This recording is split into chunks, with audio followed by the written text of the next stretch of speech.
Makanya jadi ahli fikih itu susah-susah gampang. Jenengan jangan hanya berpikir protes dengan ketentuan fikih, mengkaji yang sebanyak-banyaknya. Itu tadi, misalnya Anda seorang supir permanen, supir bis terutama. Kalau truk kan bisa leha-leha, kalau bis kan ada deadline-nya ya waktu. Seperti bis jurusan Surabaya Semarang, saya kan sering naik bis jurusan Surabaya Semarang. Kadang-kadang supirnya melihat saya tanya, Gus saya ini supir, saya ini Ramadan itu gimana ini? Ya saya sudah ngerti setengah nakal, dan senengnya dijawab rasa poso ya saya tahu ya. Tapi masalahnya secara fikih kalau kamu mengharapkan kamu harus puasa terus, kamu melanggar konstitusi ilmu. Memang musafir punya diskon? Boleh? Tidak puasa. Pertanyaannya, bayarnya kapan? Wong Syawal ya nyupir lagi, Dzulqa'dah nyupir lagi, nanti sampai Ramadan ya. Lah terus, ya pas kamu cuti, biasanya cutinya pas sakit, boleh diskon lagi karena sakit. Coba. Nggak, andai kan Anda jadi ahli fikih milih zaman. Lo kalau orangnya soleh terus kayak ustadz-ustadz di sini kayak dosen UI kan, masa dosen UI Universitas Islam nggak Islami kan nggak mungkin. Mungkin memilih poso kan. Masalahnya ini kan hukum untuk orang kebanyakan, nggak boleh hukum mosok gak kuat. Bu, sahur jam 3:30 ngombe vitamin pokoknya harus kuat. Itu udah hukum, itu saran. Hukum itu beda dengan saran. Hukum itu hanya berpijak musafir itu boleh iftar. Kalau saran memang boleh, ya usahakan kamu makan 3:30 pas fit, nyupir. Terus kalau nyupir selesai jam 10, nanti istirahat. Memangnya majikan bisa ngatur jamnya? Itu fikih. Maka menjadi perdebatan, yang namanya pergi itu apa? Menurut Imam Syafi'i, pergi itu ya dari rumahnya ke tempat yang asing, yang tidak wilayahnya namanya pergi. Menurut Imam Ahmad bin Hanbal enggak. Pergi itu tidak kerja. Jadi orang yang supir yang seperti itu namanya tidak pergi tapi kerja. Tanyakan ke publik, misalnya jenengan ke UI, istri kamu atau suami kamu ditanya, istri kamu kemana? Kira-kira jawabnya bilang pergi jalan-jalan apa bilang kerja? Kerja. Makanya kata Imam Ahmad bin Hanbal, mudi mustafar atau orang yang berprofesi, yang profesinya memang harus pergi kayak traveling atau supir, maka itu namanya tidak pergi, namanya itu kerja. Karena apa? Sekali distatuskan pergi, maka ikut status yang dikatakan Allah dan Rasul, dapat diskon, boleh tidak puasa. Maka terus kita debat tentang definisi. Nah, definisi ini penting karena yang menjadikan hukum rubah itu definisi. Misalnya gini, Mbak ini ngaji saya. Statusnya kalau pakai status saya ajnabi, orang lain Bapak ajnabiyah, maka hukumnya saya melihat Bapak ini haram karena statusnya ajnabi melihat ajnabiyah yang tidak mahram. Tapi kalau di fikih itu ada statusnya. Di antara lelaki boleh muwajahah sama perempuan adalah 1 untuk belajar, 2 untuk muamalah, 3 untuk kesaksian, 4 untuk pengobatan. Itu kan ada pengecualian. Sehingga statusnya sekarang Mbak itu belajar, apa ingin melihat Gus Bah atau Gus Bah itu mengajar atau ingin melihat Mbak? Itu statusnya bisa rubah ya. Makanya kalau sebetulnya kalau kita marung di warung misalnya Padang, kita nggak pilah-pilah, kebetulan pelayannya perempuan itu masih bisa dikilah secara fikih. Saya muamalah marung, cuma kebetulan penjaganya. Tapi masalahnya Pak ini punya daftar penjaga yang cantik, itu yang masalah. Maka pertanyaannya itu marung ke situ demi marung, apa demi melihat? Tidak jawab saja. Demi marung apa demi melihat? Kalau demi marung supaya kenyang, penjaga yang sangar-sangar juga banyak. Akhirnya kalau demi makan, penjaga yang cowok kan banyak. Kalau demi melihat, berarti yang dihitung kan niatnya. Berarti karena muamalah apa karena melihat? Melihat.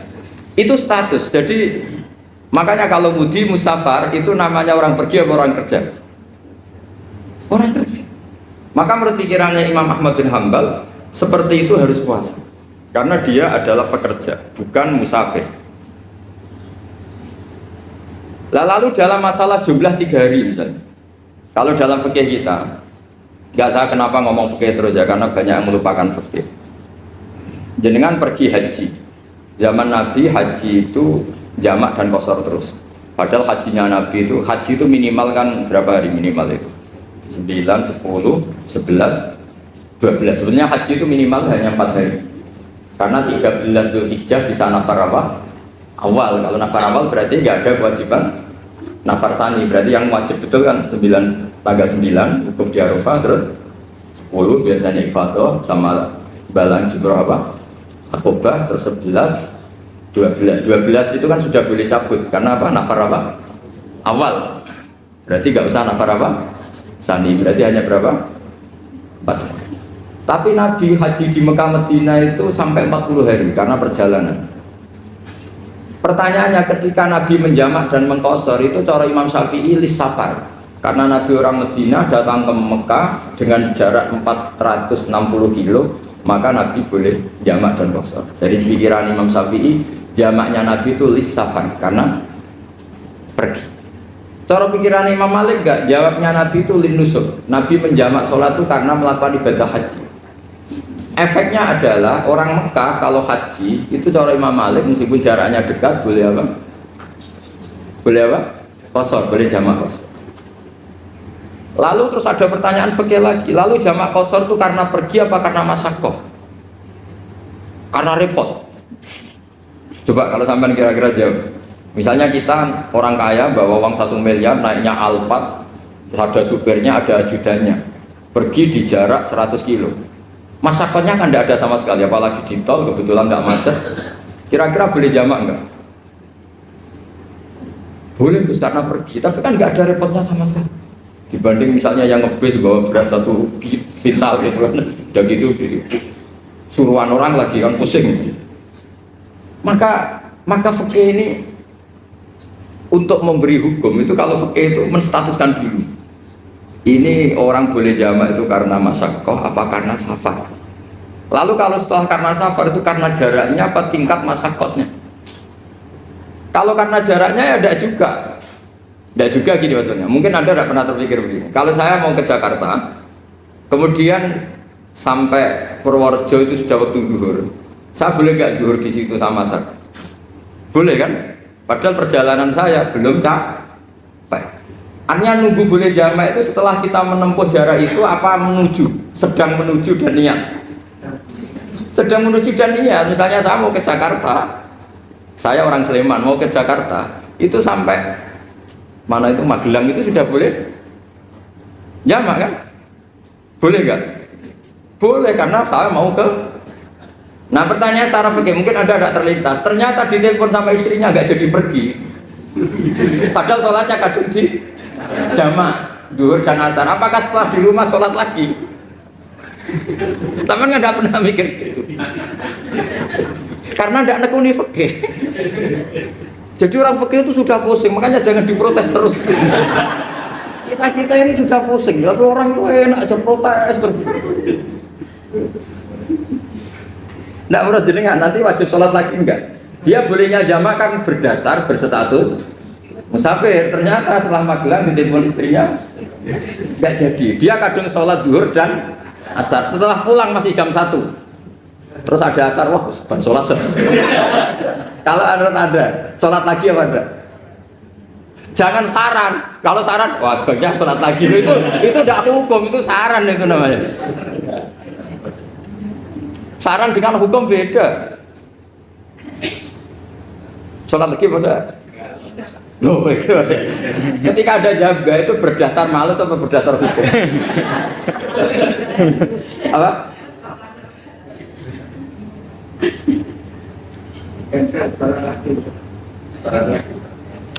Nah kalau Anda sholat lagi, pertanyaannya gini, Allah itu tidak punya tradisi mewajibkan 2 kali. Pertanyaan fikihnya mesti gitu. Dan saat Anda di Magelang menjamak itu melakukan sesuatu yang disahkan oleh agama. Berarti pas Anda jamak duhur asar, sesuatu pas melakukan itu kan berstatus sah dan boleh. Meskipun setelah itu ada masalah, istri kamu nelpon terus pulang. Tapi pas itu kan sudah dinyatakan oleh malaikat sah, Anda sudah duhur dan asar. Kalau melihat itu tidak wajib mengulang. Tapi bisa saja malaikat ada yang usil. Itu sah karena Anda berstatus musafir. Berhubung status Anda hilang, maka Poin Anda sudah sholat juga hilang. Kamu milih fikih yang mana?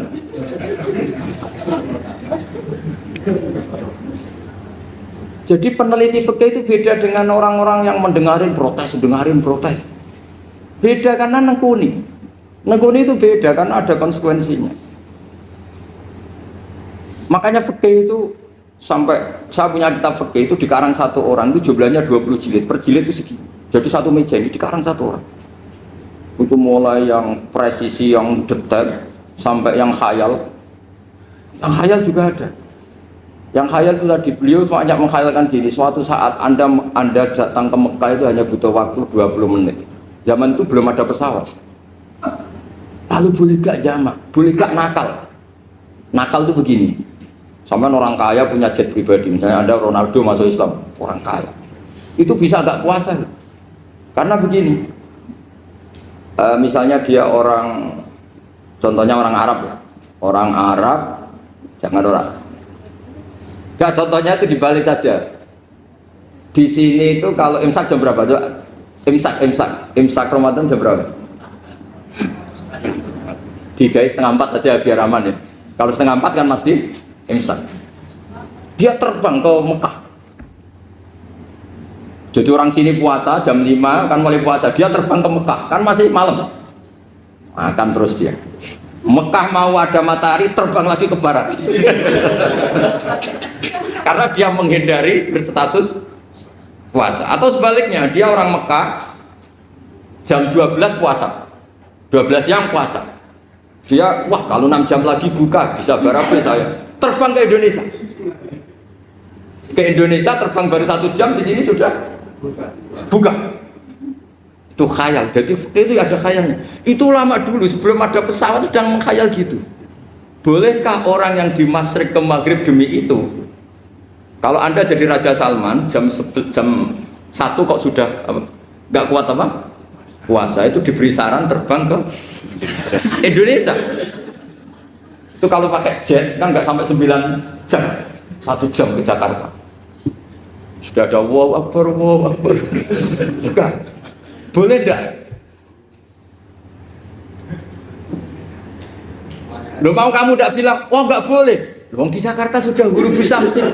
Masa sudah matahari terbenam orangnya enggak boleh? Bukan. Leja.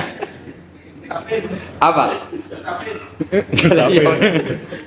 Kalau resikonya gini, sampean mungkin nggak mikir, resikonya gini, kalau dia berstatus musafir, bolehnya buka karena musafir, pertanyaannya dia wajib bayar.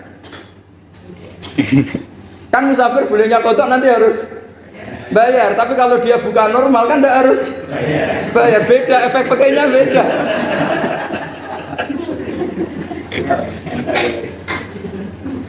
Sampean jangan protes, Gus Baik gimana, mau ngaji mana tidak senang.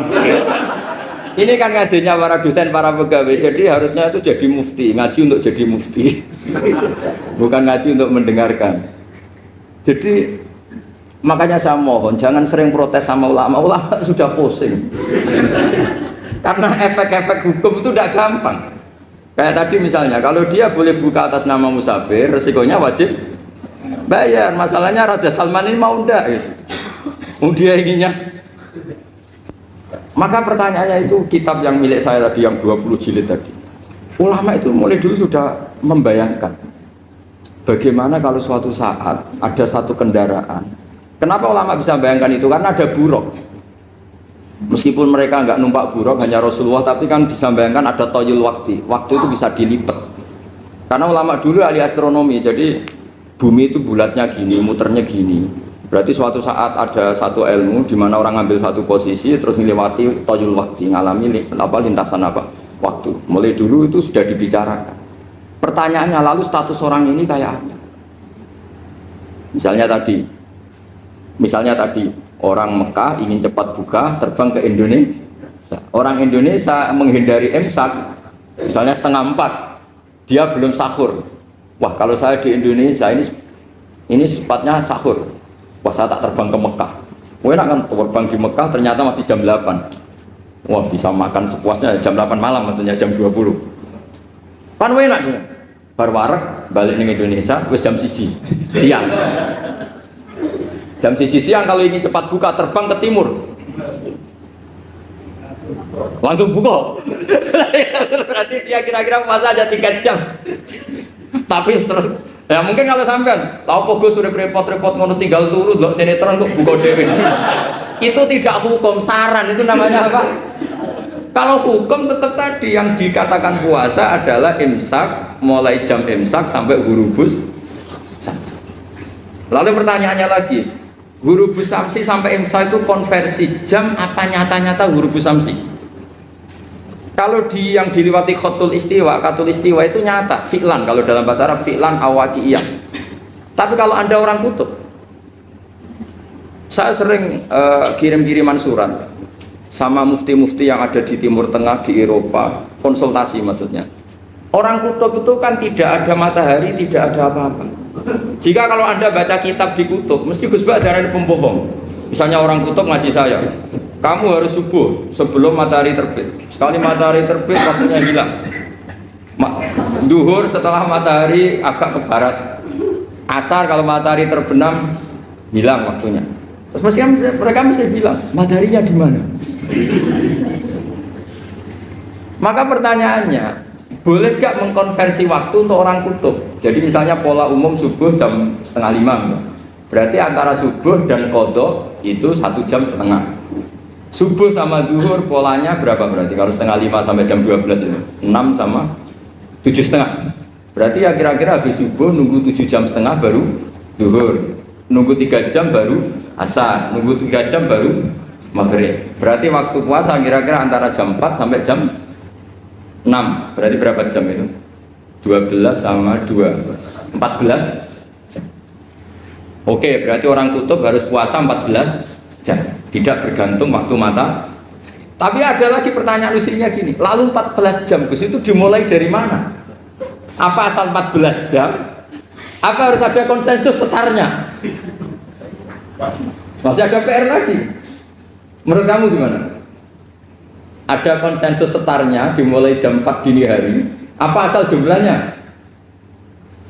Imsak 14 jam. Mikir lagi kan?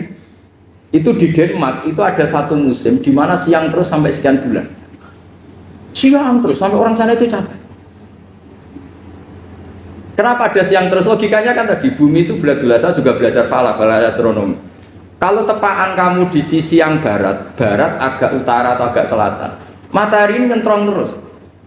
Sehingga bumi molak-malik ya kamu kesentrong terus karena kita ini kan tepaan di katulis istiwa, di khotul istiwa. Sebenarnya khotul istiwa itu bahasa Arab dari kata khotul istiwa. Khotun itu garis, istiwa itu tengah.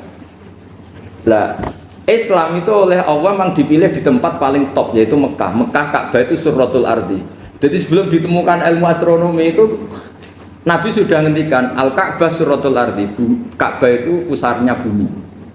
Sehingga di Ka'bah itu satu-satunya area yang terbebas dari medan magnetis.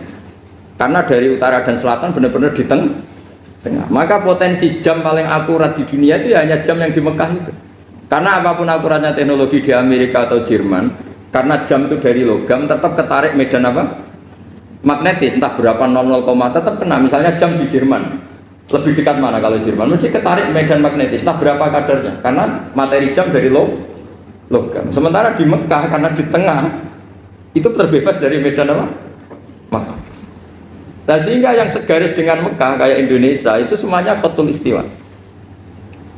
Nah kalau khotul istiwa normal itu artinya ya 12 siang secara umum ya 12. Sehingga ulama Indonesia kalau ngaji itu lebih gampang, lebih tidak dianggap bohong. Karena ya ada terbitnya matahari, ada zawalus syamsi, ada hurubus syamsi. Coba kalau kitab itu Anda baca di kutub utara sama kutub selatan, murid kamu bingung semua. Ini gimana Ustadz, tidak ada matahari kok semuanya diukur pakai matahari. Lalu pertanyaannya dikonversi kan? Pertanyaannya kalau dikonversi pakai apa ya? Asal 14 jam, apa harus sepakat dimulai jam berapa? Milih mana? Milih sepakat. Pertanyaannya kalau sepakat, ukurannya siapa yang jadi ahlul halli wal aqdi?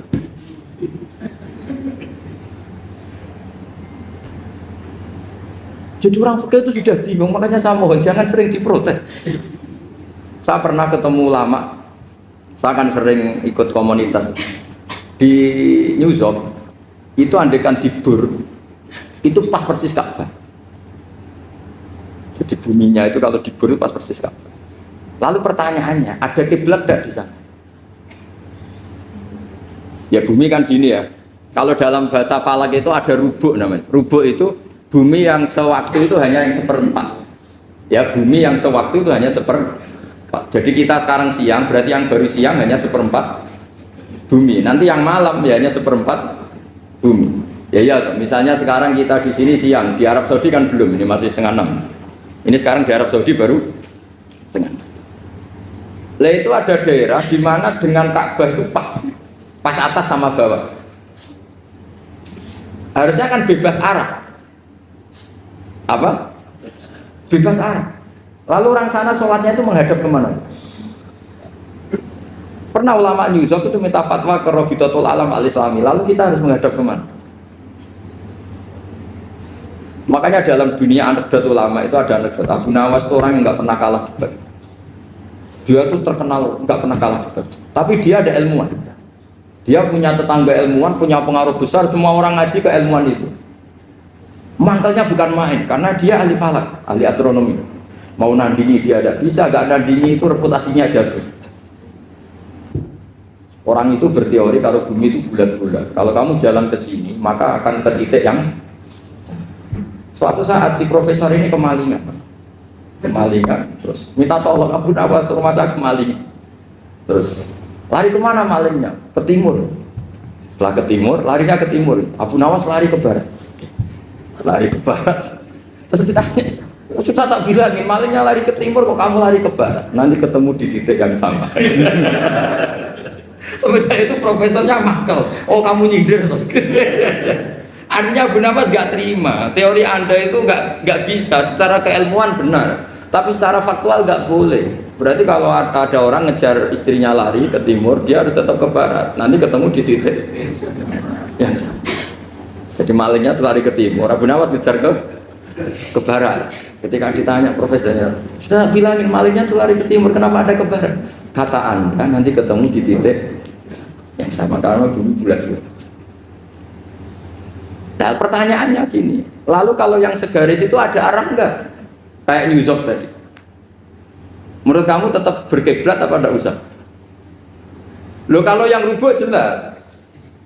Loh gitu, kalau rubuk begini loh, misalnya begini, terus kamu di sini sama sini kan masih ada arah, tapi kalau sini sama sini masih butuh kiblat. Lalu sama ndak usah protes, orang fikih sudah pusing, ndak usah diprotes, karena yang dipikir itu macam-macam. Lah ya makanya ini kan, ini mengkaji ya, saya mohon ya kayak tadi ini mengkaji, saya mohon saya cukupkan sekian. Sementing apa ya, kita ada respeknya lah sama ulama. Jadi ulama itu susah, mikirnya susah, harus tanggung jawab di depan Allah, di dunia diprotes terus.